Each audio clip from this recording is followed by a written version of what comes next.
Hello guys, welcome to Vyas academy online classes. Sanskrit विषय में grammar के अंतर्गत हमारा जो टॉपिक चल रहा है अभी नया टॉपिक अनुवाद प्रकरण। पिछले वीडियो में मैंने आपको अनुवाद प्रकरण के संदर्भ में आपको कारक के बारे में बताया था कि हम किस तरह से कारक को पहचान सकते हैं, उनके चिन्ह बताए थे। अगला हमारा जो टॉपिक है वो है पुरुष। पुरुष जिसको आप इंग्लिश के अंदर पर्सन भी कह सकते हो, पर्सन के रूप में भी जान सकते हो, जैसे कि आप इंग्लिश में पढ़ते भी हैं first person, second person, third person. इसी तरह से हमारे संस्कृत के अंदर हम इन्हीं पर्सन को पुरुष के रूप में देख सकते हैं। ठीक है, आप सबको पता है जैसे कि पुरुष 3 होते हैं, हमारे संस्कृत में भी 3 पुरुष होते हैं। और वो कौन कौन से होते हैं? सबसे पहले आता है प्रथम पुरुष। प्रथम पुरुष जिसके विषय में हम बात करते हैं या जिसके बारे में हम बात करते हैं, जैसे कि फॉर एग्ज़ाम्पल कि वह कहाँ गया, राम कहाँ गया, तुम दोनों, वे दोनों कहाँ गए। ठीक है, तो ये हम थर्ड पर्सन के बारे में बात कर रहे हैं। तो यही थर्ड पर्सन जो है वो हमारा प्रथम पुरुष कहलाता है।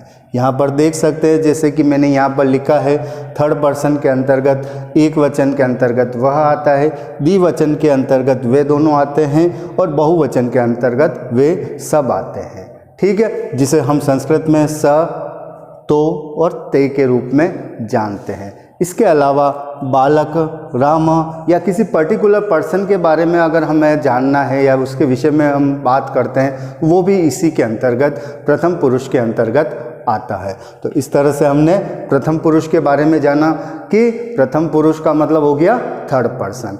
देन आफ्टर सेकंड आता है हमारा मध्यम पुरुष।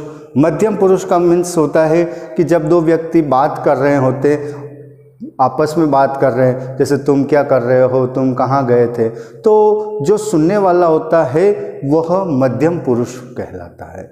ठीक है, तो देख सकते हैं जिससे हम बात करते हैं अर्थात सुनने वाला जो पर्सन होता है, व्यक्ति जो होता है, वह मध्यम पुरुष कहलाता है। इसमें भी देख सकते हैं तीनों वचनों के आधार पर त्वम, युवाम और यूयम, यानी कि तुम दोनों और तुम सब, ये मध्यम पुरुष के अंतर्गत आते हैं। जैसे तुम कहाँ गए थे, तुम दोनों कहाँ गए थे, या तुम सब कहाँ गए थे।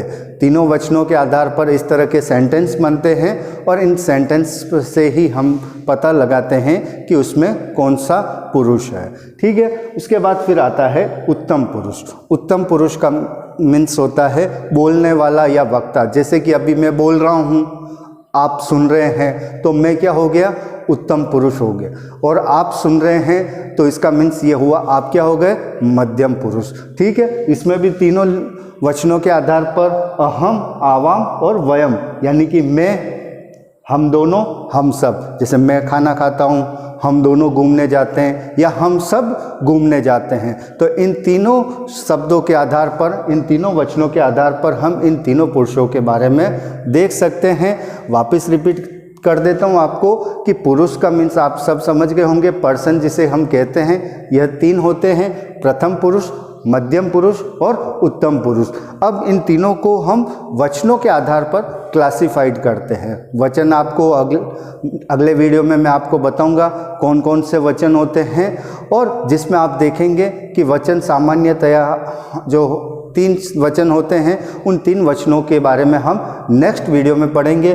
तो हमारा जो इसमें एक चीज़ और बता देता हूँ कि पुरुष का जो रिलेशन होता है वो क्रिया के साथ होता है। क्रिया जो आप लकार के रूप में नेक्स्ट वीडियो में देखेंगे कि किस तरह से क्रियाएं जो होती है वो पुरुष के आधार पर प्रभावित होती है। तो इस आधार पर हमने देखा कि तीनों पुरुष, जो मध्यम पुरुष, प्रथम पुरुष और उत्तम पुरुष जो होते हैं, इन तीनों पुरुषों के आधार पर हमने इनके बारे में जाना। नेक्स्ट वीडियो में मैं आपको इससे रिलेटेड अनुवाद प्रकरण का जो टॉपिक है वो मैं आपको समझाऊंगा। तब तक के लिए धन्यवाद। Thank you very much.